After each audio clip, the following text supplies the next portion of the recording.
일산 어느 버스 종점에 버스가 대기하고 있는데 고등학생 몇 명이 우르르 올라탔습니다. 차가 가지를 않으니까 학생 하나가 기사를 향해서 아저씨, 똥차 이거 언제 가요? 하고 묻습니다. 기사가 똥이 더 차야 가지 그랬습니다.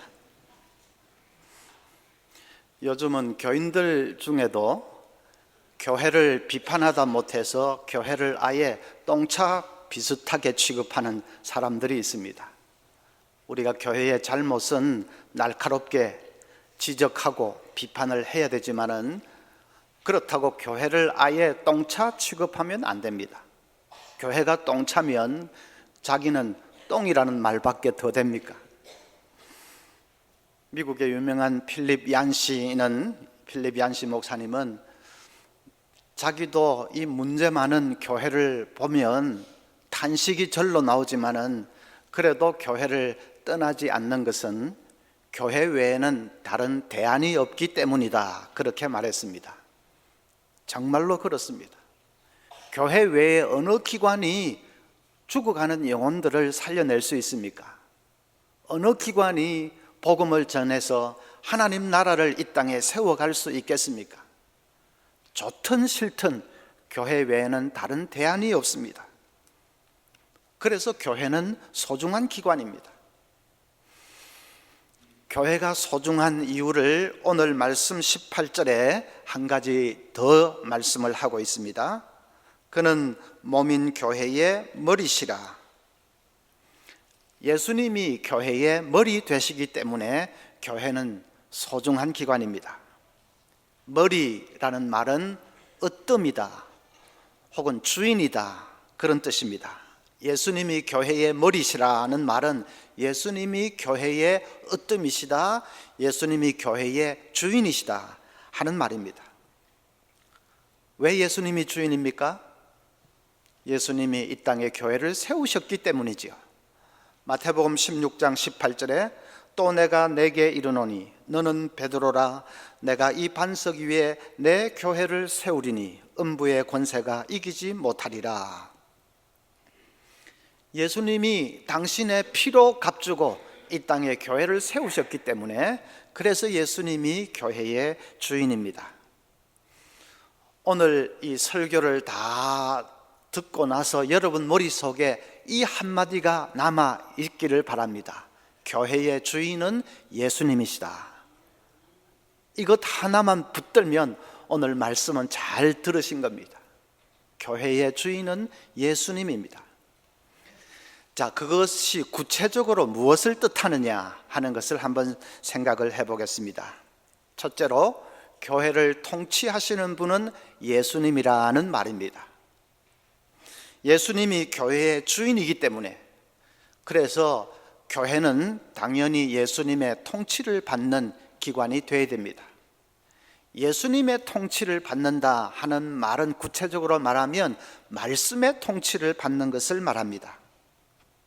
교회 안에서 이루어지는 모든 활동, 모든 사역은 다 말씀의 통치를 받는 것이 되어야 합니다. 학자들은 논문을 쓸 때에 무슨 자기 주장을 할 때는 언제나 각주를 달지요. 자기 주장이 어디서 왔는지 그 근거를 대기 위해서 각주를 답니다. 각주가 권위 있는 책에서 온 것일수록 그 주장의 무게도 아주 무게가 있게 됩니다. 그와 같이 우리도 무슨 말을 하든지 무슨 행동을 하든지 각주가 붙을 수 있어야 됩니다. 말씀에 각주가 붙을 수 있어야 됩니다. 내 인간적인 생각으로 말하고 인간적인 생각으로 행동하고 하는 것이 아니라 말씀에 근거해서, 말씀에 의지해서 말하고 또 행동할 수 있어야 합니다. 교회 안에서는 그렇게 할 수 있어야 합니다. 예수님이 그러셨습니다. 광야에서 사탄이 예수님에게 다가와서 이 돌로 떡을 한번 만들어 봐라 유혹할 때에 예수님께서 뭐라고 해서 사탄을 물리치셨습니까? 마태복음 4장 4절 보면 예수께서 대답하여 이르시되 기록되었으되 사람이 떡으로만 살 것이 아니요 하나님의 입으로부터 나오는 모든 말씀으로 살 것이라 하였느니라. 예수님은 내 생각은 이렇다 하고 자기 생각으로 사탄을 물리치지 않았습니다. 기록되었으되, 기록되어 있는 구약 성경, 그 성경 말씀을 가지고 와서 사탄을 물리치셨습니다. 두 번째 시험에도 기록되었으되 주 너희 하나님을 시험하지 말라 하셨느니라. 세 번째 시험할 때에도 기록되었으되 주 너희 하나님께만 경배하라 하셨느니라. 언제나 기록된 말씀의 권위를 가지고서, 말씀을 가지고서 마귀를 물리치셨습니다. 예수님도 말씀의 각주를 달았습니다. 백파라고 하는 아주 보수적인 교단이 있습니다. 우리 고신보다도 훨씬 더 보수적인 교단입니다. 그 교단 장로님들은 당회를 할 때에 자기의 무슨 의견을 말하려고 하면 반드시 성경 구절을 먼저 말해야 됩니다. 고린도전서 몇 장 몇 절에 이렇게 되어 있습니다. 그래서 우리도 이렇게 하는 것이 옳다고 생각합니다. 그래야 됩니다. 그 의견에 또 반대하는 사람이 있으면 그 사람도 그렇지만은 요한복음 몇 장 몇 절에는 이렇게 되어 있습니다. 그래서 이렇게 하는 것이 더 낫다고 생각합니다. 그렇게 해야 됩니다. 의견 하나 말하는데도 말씀의 각주를 확실하게 달아야 됩니다. 그것이 말씀의 통치를 받는 것이죠. 우리도 회의할 때마다 성경 구절을 하나씩 대고 의견을 말하도록 하자, 그런 말은 아닙니다. 하고 싶어도 성경을 잘 몰라서라도 되지도 않을 것입니다. 중요한 것은 무슨 말을 하든지 무슨 행동을 하든지 무슨 사역을 하든지 그것이 이 말씀을 의지해서 이루어지는 것이 되어야 된다. 말씀의 통치를 받는 것이 되어야 한다는 것입니다. 그것이 예수님이 주인이 되신 교회의 모습이죠. 만약 말씀에서 명확하게 말하고 있지 않는 사안이 있다면 그때는 어떻게 해야 되는가? 말씀이 분명히 가르쳐 주지 않는 어떤 그런 지엽적인 문제에 대해서는 서로 관용하고 포용할 수 있어야 됩니다. 나와 의견이 다른 사람도 포용할 수 있어야 됩니다. 교회 역사를 보면 교단이 분열될 때에 그것이 중요한 진리 문제로 분열되기보다는 아주 사소한 문제, 지엽적인 문제, 그런 것으로 싸우다가 교단이 분열된 경우가 훨씬 더 많습니다. 예를 들면 16세기 네덜란드에서 생긴 메노나이트라는 교단이 있습니다. 그 교단이 17세기에 둘로 쪼개져 버렸습니다. 왜 쪼개졌느냐? 그 당시는 옷을 입을 때 끈으로 옷걸음 매듯이 이렇게 매었습니다. 끈으로 여기도 매고 여기도 매고 해서 옷을 입었습니다. 그런데 단추가 나오기 시작했습니다. 단추로 탁 채워버리니까 아주 편리하고 좋은데 단추가 반짝거립니다. 그래서 이 반짝거리는 것은 사치다, 이것 입고 주일날 교회 오면 안 된다 하는 사람들과 편리하면 됐지 그게 무슨 큰 문제냐 하는 사람들 두 파로 갈라지게 되었습니다. 그래서 단추 달린 옷 입고 오면 된다 안 된다 피 터지게 싸우다가 결국은 교단이 둘로 분열되고 말았습니다. 그것이 단추파와 옷걸음파입니다. 부끄러운 얘기죠. 그런데 이 교회 역사를 보면 그 비슷한 사건들이 많습니다. 어떤 교회는 주일 오후에 예배를 드려야 된다 하는 사람들과 밤에 예배를 드려야 하는 사람들 나누어져서 싸웁니다. 어떤 교회는 주일 오후에 예배를 드려야 된다 하는 사람들과 성경 공부를 해도 된다 하는 사람들과 두 패로 나누어져서 싸웁니다. 그래서 서로 의견을 이렇게 좋게 통일을 하지 못하고 나누어져서 피 터지게 싸운다면 그건 단추파와 옥고름파와 다를 바가 없는 것이죠. 그것은 예수님을 머리로 모신 교회가 아닙니다. 자기가 머리가 되어 있는 거지요. 자기 생각을 끝까지 고집하니까 자기가 머리가 되어 있는 것이죠. 예수님을 주인으로 모신 교회는 말씀에 대해서는 생명을 걸고 순종합니다. 그러나 말씀에 명확하게 나와 있지 않는 것에 대해서는, 말씀에 뭐 단추는 된다 안 된다 그런 거 나와 있지 않지 않습니까? 말씀에 오후는 무슨 꼭 예배를 드려야 된다, 또 성경 공부를 뭐 해도 된다 안 된다 그런 게 나와 있지 않지 않습니까?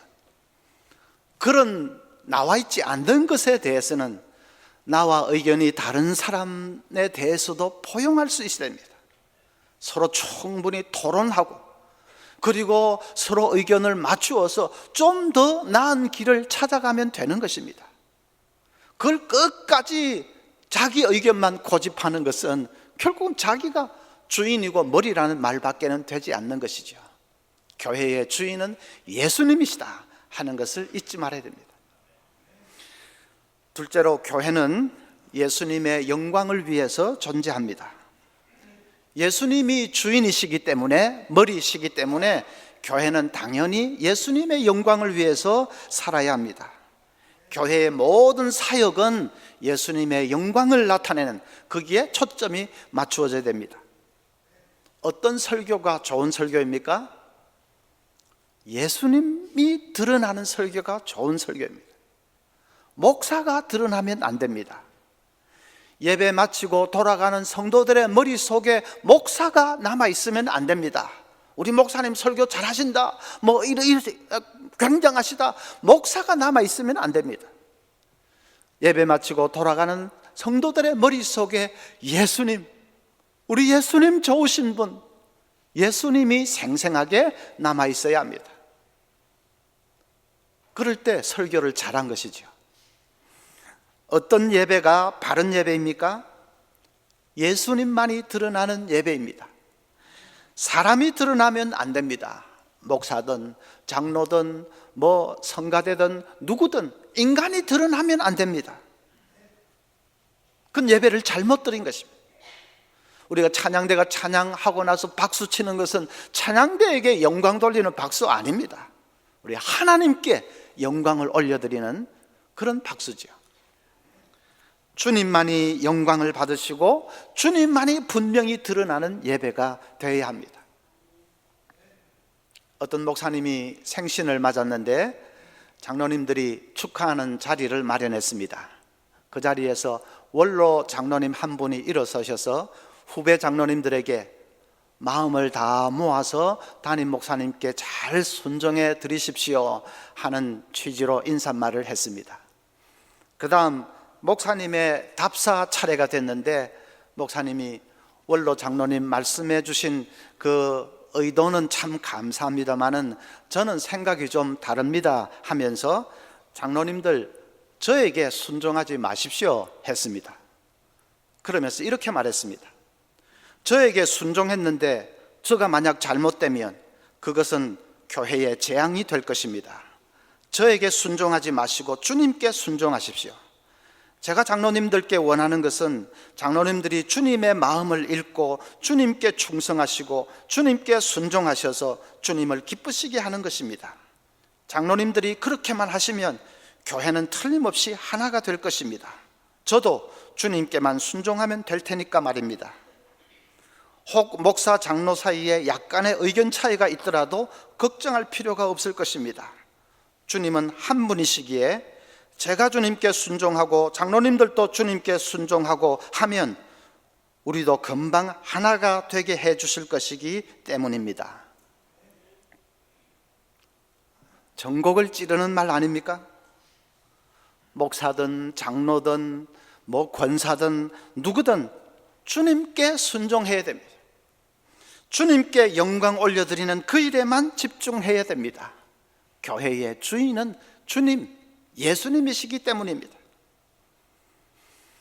현실은 좀 그렇지 못할 경우가 많지요. 교회를 개척해서 어느 정도 자리를 잡았다 싶으면 목사 마음속에 이건 내 교회인데, 내가 만든 교회인데, 그 생각이 자리 잡기 시작합니다. 목회를 잘해서 대형 교회가 되면 아들에게 물려줘야 되겠다 하는 유혹이 꿈틀거리기 시작합니다. 목사들이 교회의 주인은 예수님이시라는 사실을 까맣게 잊고 있습니다. 장로님들은 어떻습니까? 우리가 교인의 대표로 뽑혔으니까 우리가 주인이다, 그 생각이 있습니다. 목사는 언제든지 떠날 수도 있는 사람, 그러나 우리는 끝까지 교회를 지켜야 되는, 우리가 교회의 주인이다, 그 생각이 있습니다.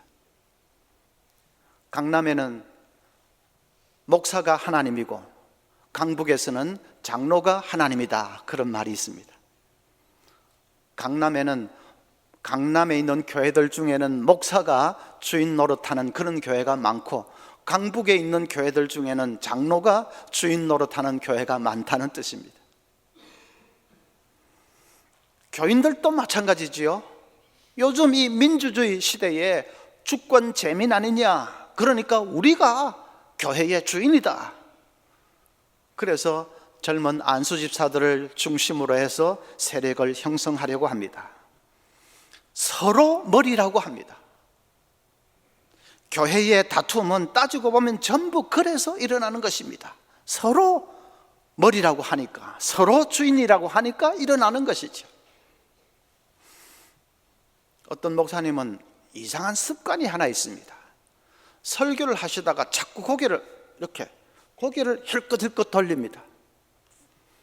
설교하면서 자꾸 그러니까 보기도 안 좋고 교인들도 정신이 산만해지고, 그래서 그것 때문에 말이 많습니다. 목사님이 왜 저러실까? 젊은 집사들 사이에 여러 가지 학설이 나왔습니다. 목사님이 학창시절에 연탄가스를 마셨는데 그래서 뇌에 이상이 와서 그렇다 하는 학설도 있고, 6.25 때 피난 가다가 총알이 휙 날라와서 휙 피했는데 그때 얼마나 경기가 들었던지 지금까지도 저런다, 그런 학설도 있습니다. 제일 유력한 학설은 장로들 눈치 본다. 옛날에는 장로님들 좌석이 앞에 여기 따로 있었습니다. 기억하시죠? 앞에 장로님들이 따로 앉아서 예배를 드렸습니다. 목사님이 설교하다가 한마디 하고는 슬쩍, 한마디 하고는 슬쩍, 장로들 눈치 본다. 진짜로 그래서 그랬는지는 모르겠습니다. 그 목사님은 이미 천국에 계신데 다음에 천국 가면 한번 물어보면 되겠죠. 서로 눈치나 보고 서로 헤게모니 쟁탈전이나 하고 서로 긴장관계, 파워게임, 그것은 전혀 예수님이 주인이 되신 교회의 모습하고는 다른 것입니다. 사람이 어떻게든 영향력을 행사하고 사람이 주인이 되어가는 것이죠. 우리 민족의 위대한 스승 중에 남강 이승훈 선생이 있습니다. 그분은 일제 강점기 시절에 평북 정주에 오산학교를 세워서 그래서 인재를 키워내기 위해서 애를 썼던 분입니다. 아주 독실한 크리스찬입니다. 자기 삶의 좌우명이 그는 흥하여야겠고 나는 쇠하여야 하리라. 주님의 영광을 위해서 살겠다는 이 삶의 목표가 확실한 분입니다. 남강 이승훈은 기미만세 사건 때 기독교 세력을 거기에 끌어들여서 이 거사가 성공하도록 만드는데 아주 혁혁한 역할을, 공을 세운 분입니다. 그런데 33인이 모여서 독립선언문을 작성하는데 문제가 하나 생겼습니다. 누구 이름을, 33명 중에 누구 이름을 제일 먼저 쓸 거냐 하는 걸 가지고서 옥신각신하게 되었습니다. 한국 사람들 이 순서에 민감하지 않습니까? 겨우 그 이름 쓰는 순서 가지고 옥신각신하는 것을 보고 남강이 화가 났는지 큰 소리로 이건 죽는 순서야, 아무면 어때? 손병희를 먼저 써! 하고 호령을 했습니다. 그 말대로 손병희 선생 이름이 제일 먼저 올라갔습니다. 그 후에 서명자 대부분은 일본 경찰에게 체포되어서 1년 6개월 징역형을 받았는데 손병희 선생만큼은 3년형 징역형을 받았고 결국 감옥에서 옥사했습니다. 정말 이름 쓴 순서대로 죽었습니다. 죽는 순서야. 여러분, 우리 교회 요람을 좀 유심히 보신 분은 특이한 것 한 가지를 발견하실 겁니다. 장로님들 그 이름이 장립받은 순서대로 되어 있지 않고 그냥 가나다 순으로 되어 있습니다. 그렇게 되어 있는 교회는 아마 제가 알기로는 거의 없습니다. 장립받은 순서가 얼마나 중요한데요. 그 순서대로 그 순서가 선후배를 나타내는 것이고, 그 순서대로 선임 장로도 되고 원로 장로도 되고 하는데, 그 장립받은 순서가 얼마나 중요한데.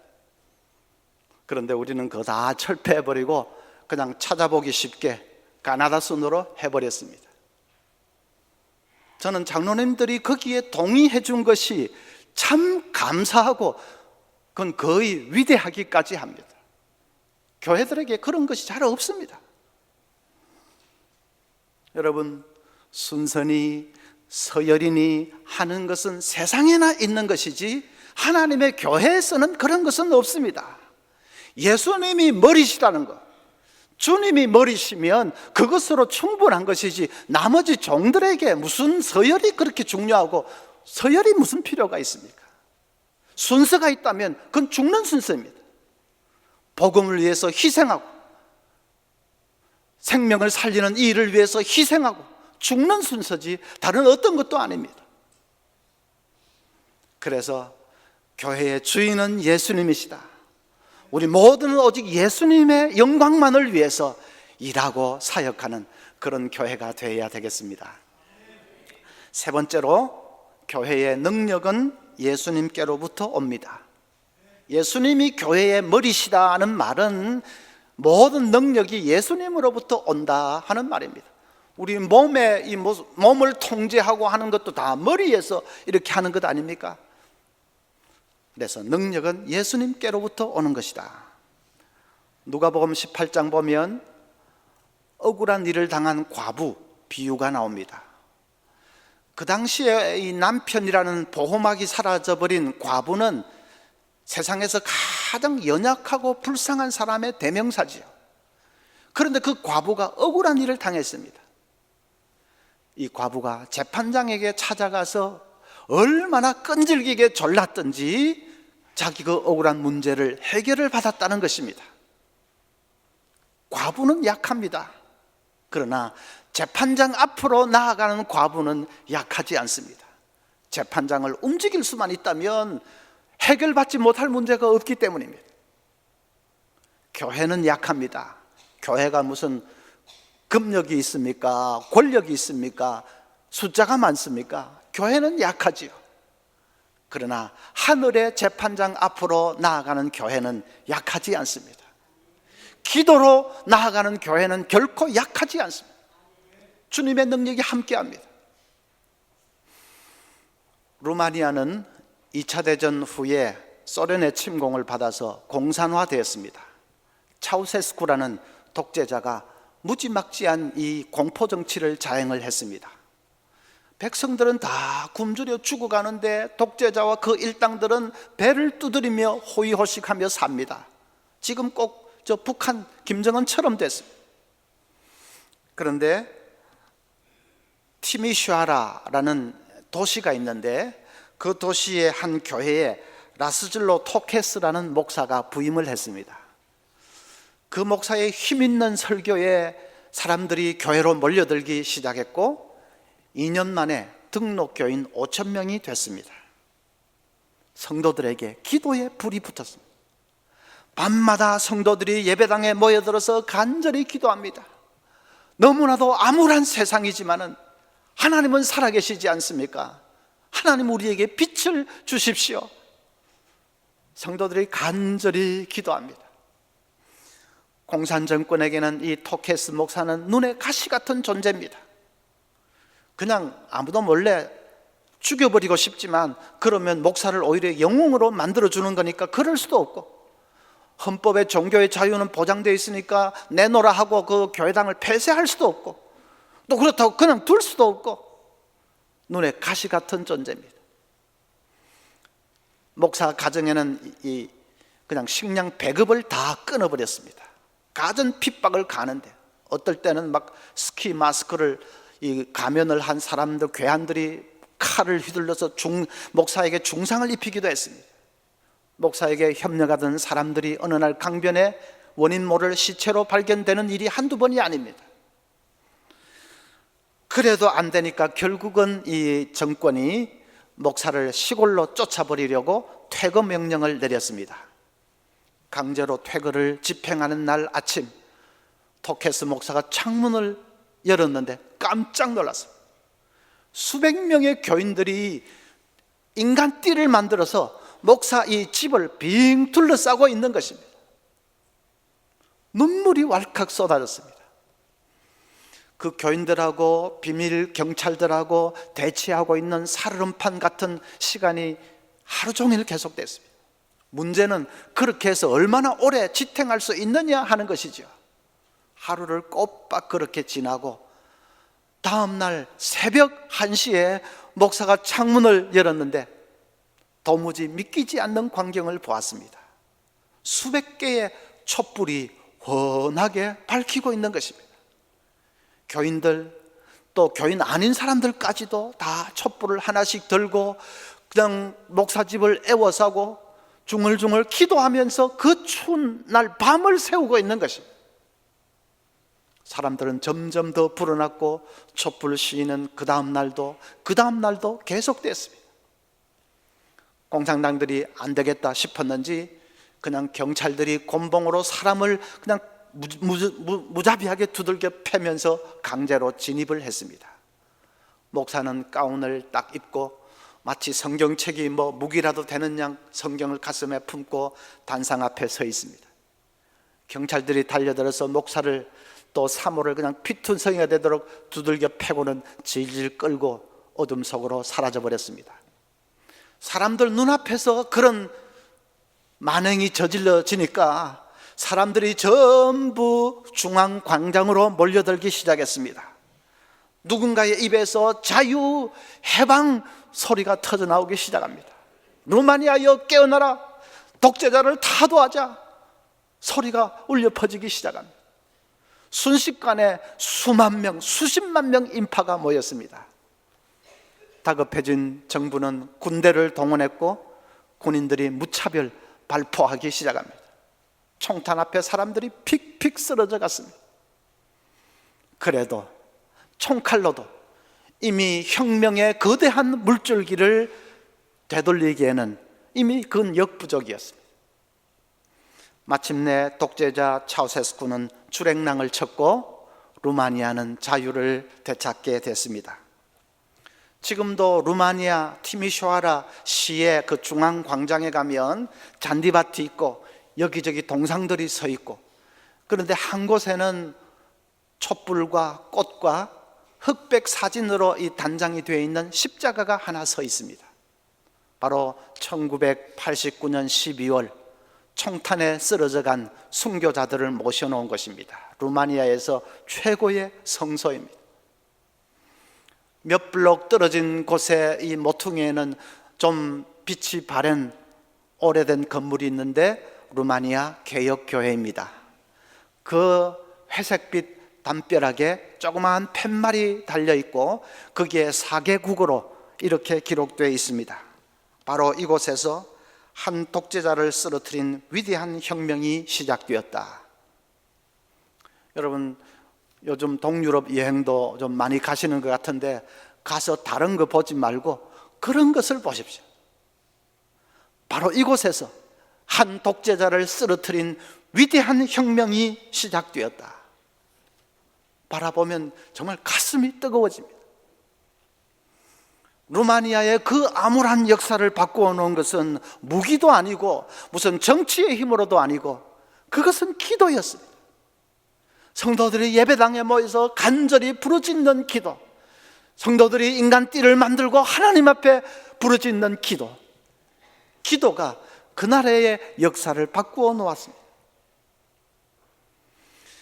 우리도 너무나도 참담한 이런 세월을 지나고 있는데 여러분 모여서 기도하십시다. 어떤 목사님은 요즘은 믿기지 않는 일이 너무 많아서 그래서 현실을 사는 것이 아니라 꼭 소설 속에 무슨 판타지 속을 내가 사는 것 같아, 그런 얘기를 했습니다. 저 롯데타워 제일 꼭대기 이렇게 두 개로 딱 갈라진 모양이 꼭 그 반지의 제왕에 나오는 그 악의 탑, 그거 닮았지 않습니까?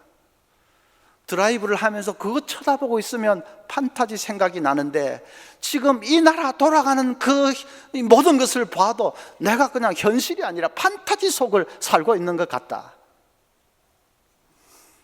그렇게 자조하고 단식하고 그렇게 할 것이 아니라 우리가 모여서 기도해야 되겠습니다. 빌리그램 전도협회는 지금은 빌리그램의 아들인 프랭클린 그레이엄 목사가 이끌고 있습니다. 프랭클린 그레이엄 목사는 지난 9개월 동안 미국 전역을 돌면서 기도회를 인도했습니다. 디시즌 아메리카 투어 하는, 결단하라 미국이여 하는 표제를 내걸고 이 각 주의 주청사 앞에서 기도회를 가졌습니다. 사람들은 그냥 정해진 시간에 주청사 앞에 그 광장에 모여서 선체로 기도했습니다. 지난 1월 달에 아이오와 주청사 앞에서 모였는데 그날은 눈보라가 치는 날이었습니다.